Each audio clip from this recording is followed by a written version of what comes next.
like if we look at everything outside our own skin boundary as being open to an anthropological gaze, and even inside our own skin boundary, there's a really lovely, I think, ability to be holding a concept like normal very, very loosely.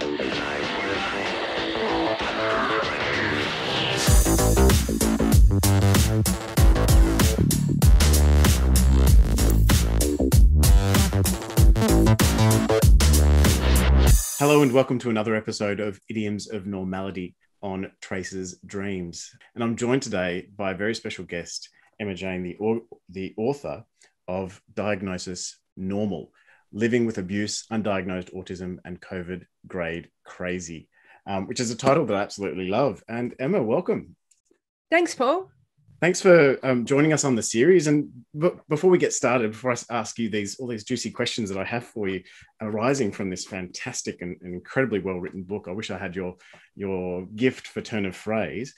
What experiences and perspectives bring you to the topic of normality? Mainly a complete lack of comprehension of what normality is for most people. Like, in some ways, I'm like the worst person to ask about what normality is because, and these are things I talk about in the book, but I have autism, and one of the hallmarks of autism, and it's a spectrum, so not everyone is in the same boat as me, but I've always had a lot of trouble working out why people do the normal things they do, like things that people take for granted as, oh, these are just the normal things people do when they're behaving normally with each other, are completely mysterious to me. There's a cartoonist I really like called David Shrigley, and he's got a fantastic cartoon of a woman milking a cow, doing a normal thing, milking a cow, and the cow's turning around and going, "What the hell are you doing?" And that's kind of me every second of the day, where I'm outside of my house and trying to remind myself of what normal people regard as normal, because it's always been a mystery to me. There's an incredible honesty about that. And, my background is anthropology, and that gift of seeing everything as strange is actually this aspiration in the methodology of most anthropologists conducting fieldwork. So it was quite funny for me reading your book and seeing that there is this ethnographic sensibility in the way in which you write, this self-reflexivity and this recognition that normality is just this obscure thing, and making it into something strange and exotic is something that made it really interesting. But before I sing the praises of your book, allow me to ask you the question: what is normal? For me, or in an abstract sense? Because let's go for both. Let's go for both. All right. Normal for me is being engaged in constantly abnormal activities, as they would be appraised by most outsiders. Normal for me is almost always having that kind of anthropological distance, a kind of meta position on everything that's happening, everything I'm thinking, everything I'm doing. I'm kind of watching from the outside in. That to me is normal. I understand from talking to other people that that's not how most people live. In an abstract sense, I think the concept of normal is incredibly interesting, because to me it's like, fire or atomic energy or any of these things that have incredible power depending on how they're wielded. So being normal can say if you're a member of a really marginalized group in society, where you're constantly being looked at and pointed at and constantly drawing attention to who you are, being normal could be a beautiful gift, the gift of invisibility, so, but the flip side of that, and this is an incredibly simplistic sort of overview of normality from an abstract position. But, the flip side of that is obviously, this is where, normality works as a force of evil, is, not so much in the normative sense always, because normativity can be okay. I guess normativity is another thing that's like fire. It's good or bad depending on how it's wielded. But the obvious downsides of the centrality of, appearing normal in the Western society I live in is that it can be very rigid. There's a very sort of claustrophobic definition of what's normal, and you're supposed to stay within that rigid schema. So does that answer your question? I love some of the things that you raised there. One of the idea of normality being this gift of invisibility, like being born normal gives you the gift of sailing or flying below the radar and not having to stand out in ways that are uncomfortable. That's a really interesting perspective, because it says that normal is the position that doesn't need to justify itself. Normal is the body that doesn't need to explain itself. Yes. So I guess normality, if we use it with sort of, other concepts with family resemblances, like, the everyday, the normal, the everyday, the quotidian, the ordinary. Again, some people, some members of our society are constantly trying to be tall poppies and, exceed expectations and stand out. Whereas we have other members of society that would, and I have, sort of close friends who are, gender non-binary or trans. And, for them, at least some of the time, there is a longing for invisibility, to not always be the person that's looked at and whispered about and, and also has to declare themselves on OkCupid, there is a comfort for some people some of the time in being normal, in the sense that they're not standing out. But it is like fire, right? It's like any powerful force. It's contextual, and it depends on how it's wielded. Yeah. And I mean, the primary thing that you bring to that definition is also that the concept of normality has power, and it is dangerous power too, and I think for me that's something that is really important to dismantle, to unpack, and then in the context of people's lives, people who are outside those contextual definitions of normal, there's an incredible emotional burden on them to explain why or how they're outside what society arbitrarily deems as the norm or what is normal. And in your book, I can see that you juxtapose your own experiences with these other kinds of arbitrary experiences. I say arbitrary, but what appear on the surface to be normal for other people, but not normal for you. A relationship that would not be normal for other people, or workplace behaviors that are abnormal for you, but seem normal to everyone else around you. And which makes me sort of wonder why the title of the book is Diagnosis Normal. So the title of the book is designed to capture that the polysymic nature of the word normal, which is that in the book, I talk about my experiences of being abused as a child and how that was presented to me by my abuser. And my understanding is that this is a common part of the way that grooming works. It was presented to me as, this is normal. It's our little secret. You can't tell anyone, but it's normal. So Diagnosis Normal was partly around referring to that, to that experience that I had, but I also, there's also a more joyful attachment to the idea of, having a title like Diagnosis Normal, which is that for all my deep weirdness, and the many odd things that have happened to me in my life, for me, like reaching a diagnosis of normal is partly a self-acceptance move. It's like there is a pride in diagnosing myself as normal in all my abnormality. So the title is supposed to resonate with both those different types of normal.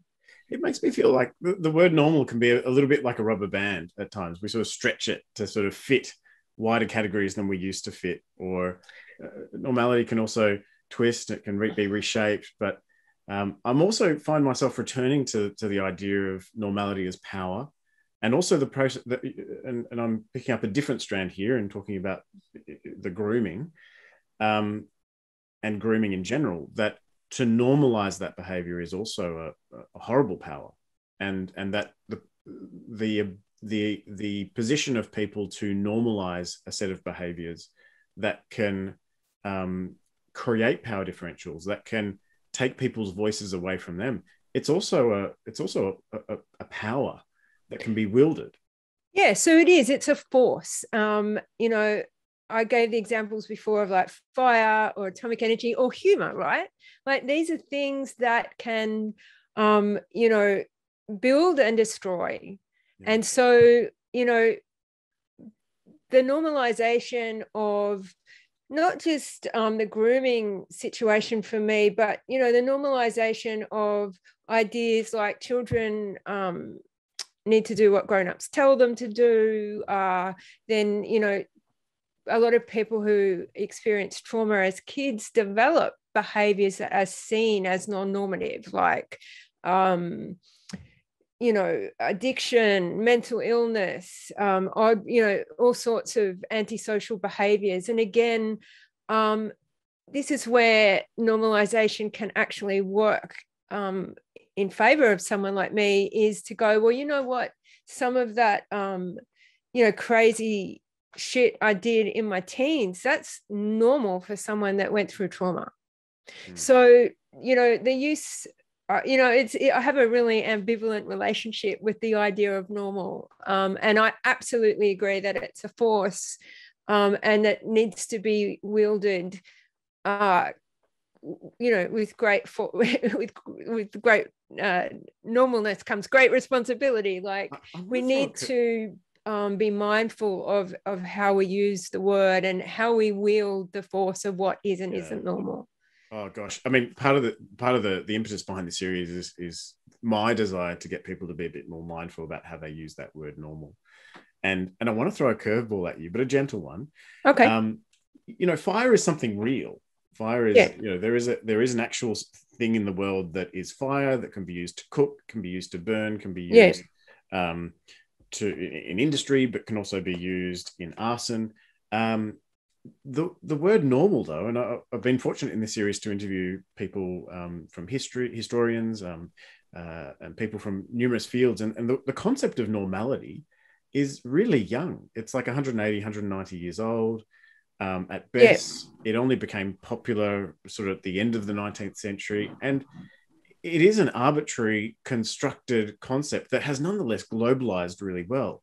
So while fire has real power, normal has this power over our minds, and it's not even real, and yet the effect it has is so real. Paul, nice attempt at a curveball, but I totally disagree with the idea that you can put things into real and not real, like in the way that you have, for instance, right? Like, I'm going to get really autistic here and go, the reason that I said that normal is like fire and isn't fire is because I was using a simile. Yeah. It wasn't even a metaphor, like it was a simile. So the other simile I used was humor. Like we can use humor as a way to denigrate, or we can use it as a cathartic thing. So I mean, obviously it's not the same thing as fire, but it was a figurative, and it was an analogy. And something like humor may satisfy you more because it's not tangible. Although again, the idea that something like fire, the status of reality is one of my special interests. As someone on the autism spectrum, I've learned to really roll with my special interests, and the epistemic uncertainty that that I have developed as a result of reading theoretical physicists declaring that really they know very little about anything, including the nature of reality, makes a simple distinction between, oh, this is real and not real, really problematic. So to press on and trying to encourage, I think, a productive space for contemplating what is normal. Yeah. Where does the simile of, for you, where does the simile of normal is like fire fall short? In what ways is normal unlike fire for you? The reason that I went to fire, and I really, it was the first thing I thought of. So it's not something I've thought through at length, except that I wanted to conjure the idea of a force that could be used in a multitude of ways and could be very destructive, but could also be productive, depending on the context. You know, if your house is on fire or your head is on fire, that's not going to be so great. But if you're cooking an amazing tofu skewer over your, you know, backyard Weber, like I do, then yay, fire. So what your question was, how isn't it like, I think there's a risk of getting too attached to the analogy, whereas the point I wanted to make was really about the fact that with forces, you know, and fire is one, humor is another that I've looked at in my research, that you can't offer a simplistic account of them being either good or bad. They're forces. So the what they construct or destroy, or, you know, their effects in the world depend on context and how they're wielded. I think I definitely take your words of caution about taking that analogy too far, but I also am prompted to think fire has very real, very tangible effects in the world. We can see the burnt coals in the Weber. We can see the burnt land after a bushfire. The aftermath of normality and the categories of normality and abnormality are sometimes hidden and unseen. So absolutely, like much more insidious, but also maybe it's a case of sort of first order and second and third order effects, right? Like normality can, if you feel that your face is not, normatively feminine, and you go and have a heap of plastic surgery, like that's a tangible, I mean, you're driven by the idea of what is considered normatively feminine and beautiful in your culture. Then that, you know, it's not, it is perhaps a second or third order effect, but it's consequence, but it's still flowing from normality. Like, and you know, it's true. Like, it's easier to get a grip on the danger of fire because it's quite obvious and maybe burning your flesh. Whereas, you know, absolutely, normality is more slippery. I mean, it's partly why I wanted to use an analogy is because normality is, you know, is insidious. It is often unquestioned. You know, we all agree, you know, the force of it in both positive and in a negative ways isn't adequately interrogated, except maybe, you know, on you know, shows like yours. That's why I've got you here. So you know, part of going for, you know, an analogy of something that you can see is to try and you know, I like to encourage people to try and think, to visibilize that invisible force that the idea of normal exercises on societies. And some great examples of, you know, plastic surgery, the cosmetic changes we make to our bodies to make them visibly appear more normal, and how it's not always unseen. There are some things that we hide. You know, it could be eating disorders or whatever that we don't want people to see, but there's also other things that we visibly put on display. But there's also this sometimes we have to make normal look very natural. You know, we have to, this was very effortless. You know, it was very, I effortlessly look feminine, or I effortlessly look masculine, or Yeah. and in some ways I find that, and I love entertaining all these different kinds of similes and metaphors and analogies for what normal is and isn't, because it prompts thinking in different directions. And in some ways, normality is passive aggressive, because it says you should be this thing, but if you can't be that thing, well, it's your problem. Yeah, I mean, that's true, but it's also depending on the context again. You know, being normal, as in being average, isn't, you know, considered such a great thing either. Like, there is an impossibility. Like, we know there's an impossibility to what normal even is. Like, what even is normal. But sorry, I can't help it. I'm going to go back to fire, because you were like, I don't know the exact physics of combustion, right? Or I kind of have a rough idea, but I'd probably have to go and put some notes together to speak really eloquently on the process that's involved in the physics of combustion.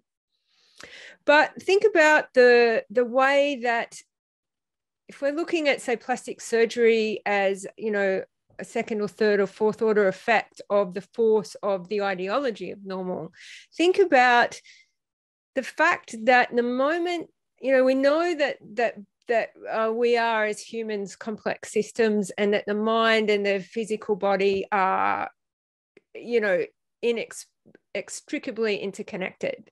And we know that the moment our brains start firing in certain patterns, things happen in our bodies. So, you know, this is circling back a little bit to your, you know, normal is different to fire because it's, you know, it doesn't manifest in the material world in the same way.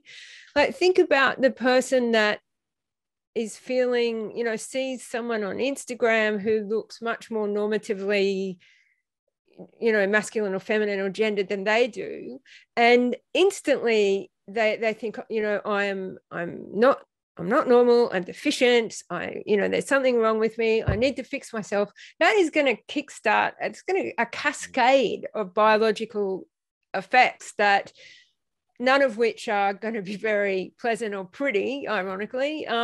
But, you know, it's not just an intangible thing.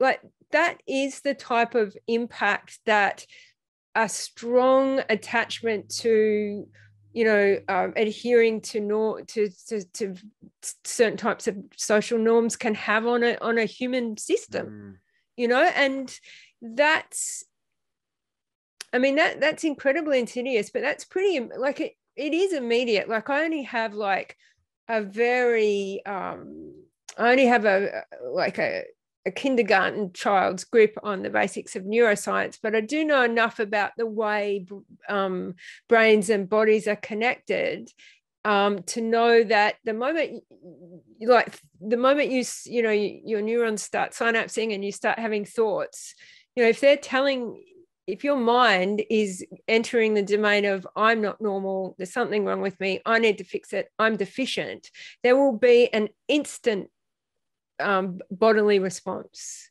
Yeah, galvanic skin response, and measurable. Absolutely measurable. So, you know, maybe it's a bit more like fire than you may have first thought, and even more than I first thought. I love the simile. I love it, and I find my brain going in two different pathways.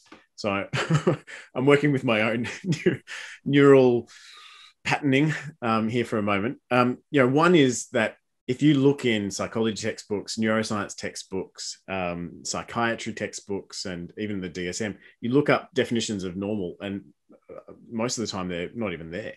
Like, there's no definition. There's definition of all the disorders. There's a definition of all the deficiencies and all the degenerative diseases. But there's no definition for normal. And then, which makes it even harder to wield and let alone diagnose. But then also, I think there's periods of our life where we are incredibly susceptible to cultural norms. I feel, you know, I don't know what it's like for anyone else. I feel like I've always felt susceptible to norms and acutely aware that I didn't align with many of them. And that was one of the great things about getting a late diagnosis of autism. Like I look at these types of diagnoses, I hold them very loosely, and they are also contextual, cultural, like malleable. They change. The history of the DSM shows that the way these diagnoses change dramatically over time. So it's not like I go, for myself, it's like, oh, finally they've identified this lack of normality and it's called autism. The diagnosis doesn't have that kind of, ontological status for me. Instead, it's a way for me to explain myself to the world, that kind of explains my absence of normality, and to explain to myself in a way that leaves room for more understanding and more compassion, because some aspects of, like one of the things I really just cannot do normally, even though I've tried really hard my whole life, is to make small talk in social situations. I've really, really tried. And it seems like a small thing, but it really, really upsets people if you are unable to do it. Yeah. And I struggle with it, but I don't struggle with it to the extent that I think I can see written in your book. But yeah, I mean, there's a continuum of social struggling, and it's interesting, and like the autism spectrum is a spectrum. Like there's also degrees of. I mean, I can put on an act, but not for very long. Yeah. And so, as a way of explaining, this is why I can't do this normal thing. Yeah. It can help, although it's amazing how often, even when I warn people well in advance that I'm going to be really not normal at your social thing, in that after about 30 minutes, I may just go very quiet and then flee, literally. Like I try not to, but I did it the other day and I upset everyone. And these were people that know me really well, should have expected it. It's an interesting thing. Like, it's interesting, the force of what it means to be socially normal. It's quite oppressive to me. I'm just throwing my own sort of experiences into the ring here. I am often oblivious. In some ways, I think I'm not saying I'm sheltered, but I'm certainly saying that my own experiences are sometimes sheltered from some things that are going on that seem to be much more pervasive than I realize. Like the chauvinism that we see in our government, for example. I'm just like, seriously? That's a cultural norm? How is this still around? Like I feel like I'm completely oblivious to the fact that some of these incredibly bad behaviors are normal and not necessarily acceptable, but they are being perpetuated. And I guess there's a little bit of me that is trying to be scientific about the world and going, how is this even possible? How is that a cultural norm? I think this is one of the great advantages of having an anthropological mindset, of knowing that at all times we are in some version of the kind of filter bubbles that we hear about in terms of the internet. Like, you know that term, right? That an idea of, if you're online, because of the architecture of the internet, we're being fed, a very specific diet of information that either accords with our existing views or is so opposite to them that it feeds our outrage about, oh my God, how outrageous. So that I haven't studied. I studied a year of anthropology, and it was one of the most life-changing experiences that I've ever had. And I had the privilege of being taught by a very cool woman who'd done a bunch of field work. And so she was telling us, I mean, and this was like a long while ago, like this was like in the late 80s. And so I guess the way that anthropologists do field work has changed a lot since then. So she would have been doing field work in the 70s and 80s. But she'd done field work in Papua New Guinea, and she'd spent time in with the particular group of people that she was hanging with. She'd spent time, going to these menstruation huts every month. And, I heard menstruation hut as a, outraged, 18-year-old feminist. And I was like, oh my God, how sexist and horrible.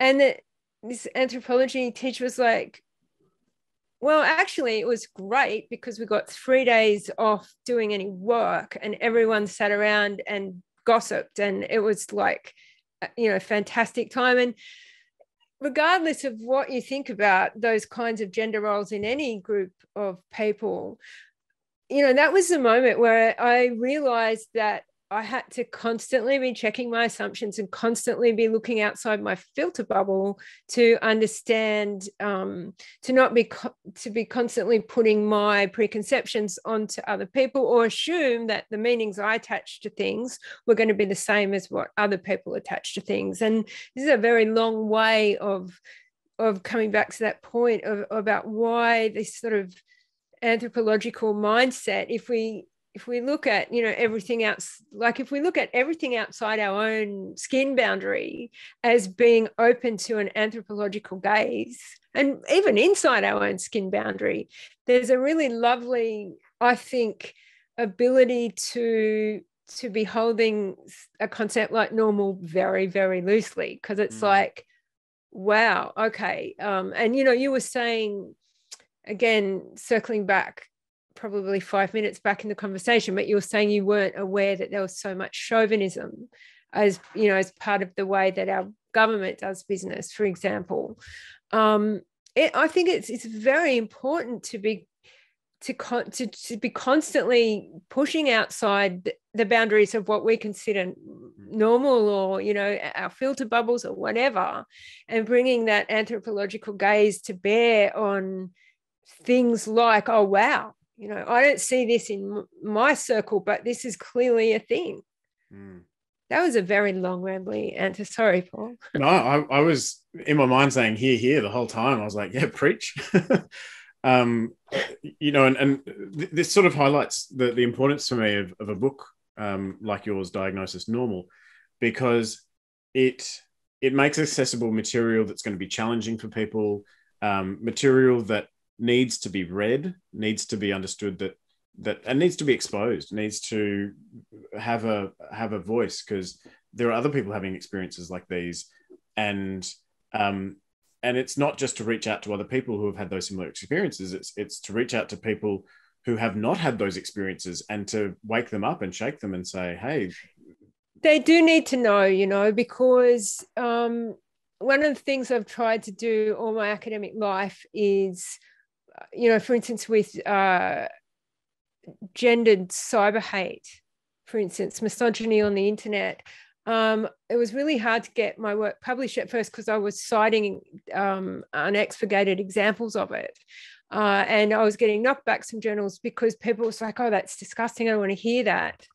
I think it's terribly important to not sugarcoat things, not use vague adjectives.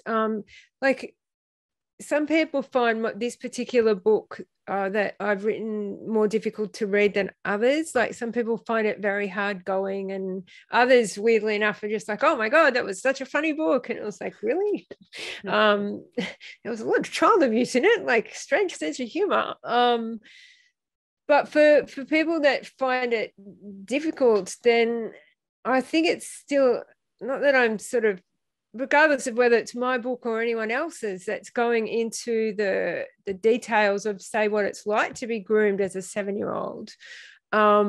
It's important to know, partly to understand what, our fellow humans are going through, but also to match up that sort of anecdata with the prevalence statistics, where we know that Australia has the highest rate of child abuse of girls in the world.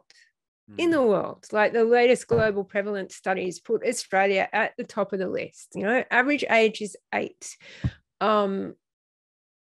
It's material that, whether it's through my book or wherever, this is material that people need to understand the human dimension of those statistics. I think it's very important. I don't think that we will solve these problems unless we fully understand the nature of them. And that means looking at them, even if it's really uncomfortable.